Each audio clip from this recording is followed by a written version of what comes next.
அவருடைய நாமத்துக்கு சோத்திரம் உண்டாவதாக. தேவன் தங்கும் ஆலயம் எது? நம்ம இருதயமே அவருடைய ஆலயம். நம்ம இருதயத்தில் அவர் வாசம் பண்ண ஆசையாக இருக்கிறார். இந்த இருதயத்தை நாம் எப்படி பரிசுத்தமாய் வைத்து கொள்ள வேண்டும்? பரிசுத்தமாய் எல்லாவற்றையும் இருந்தால் தான் அந்த இருதயத்திலே வாசம் பண்ண முடியும். வேசித்தனத்திற்கும் நம்ம சரீரத்தை விட்டு போட்டால் அவர் அந்த இடத்துல இருக்க முடியாது. அதுதான் இங்கே அழகாக சொல்லப்பட்டு இருக்கிறது. 1 கொரிந்தியர் 6ஆம் அதிகாரத்தில் 13 நீங்கள் வாசித்து பார்த்தீங்களே என்றால் சொல்லப்பட்டு இருக்கிறது, வயிற்றுக்கு போஜனமும் போஜனத்துக்கு வயிறும் ஏற்கும், ஆனாலும் தேவன் இதையும் அதையும் அழிய பண்ணுவார். சரீரமும் வேசித்தனத்திற்கல்ல, கர்த்தருக்கே உரியது, கர்த்தரும் சரீரத்துக்குரியவர். உங்கள் சரீரங்கள் கிறிஸ்துவின் அவயங்கள் என்று அறியீர்களா? அப்படி இருக்க நான் கிறிஸ்துவின் அவயங்களை வேசியின் அவயங்களாக்கலாமா? அப்படி செய்யலாகாதே.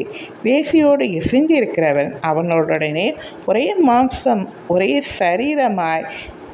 சரீரமாய் இருக்கிறான் என்று அறியீர்களா? இருவரும் ஒரே மாம்சமாய் இருப்பார்கள் என்று சொல்லியிருக்கிறது. அப்படியே கர்த்தரோடு இசைந்திருக்கிறவனும் அவருடனே ஒரே ஆவியாய் இருக்கிறான்.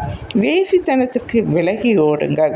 மனுஷன் செய்கிற எந்த பாவமும் சரீரத்துக்கு புறம்பாயிருக்கும்.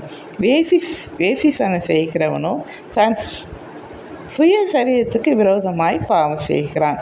உங்கள் சரீரமானது நீங்கள் தேவனாலே பெற்று உங்களில் தங்கியும் இருக்கிற பரிசுத்த ஆவியினுடைய ஆலயமாய் இருக்கிறது என்று நீங்கள் உங்களுடையவர்கள் அல்ல என்று அறியீர்களா? கிரயத்துக்கு நீங்கள் கொல்லப்பட்டீர்கள். ஆகையால் தேவனுக்கு உடையவர்களாகிய உங்கள் சரீரத்தினாலும் உங்கள் ஆவியினாலும் தேவனை மகிமைப்படுத்துங்க. நம்மளை ஆண்டவர் சிலுவையில் மறித்து நம்மளை மீட்டு கொண்டார், பிசாசுக்கிட்டேருந்து மீட்டு கொண்டார். அப்படி இருக்கும்போது நாம் நம்மளுடைய இருதயம், நம்மளுடைய உடம்பு, சரீரம் எல்லாம் தேவனுக்குரியது.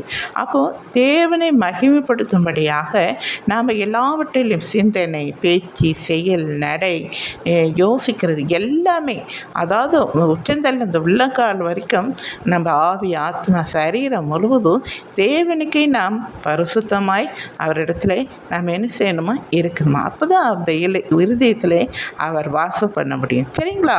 தேங்க்யூ.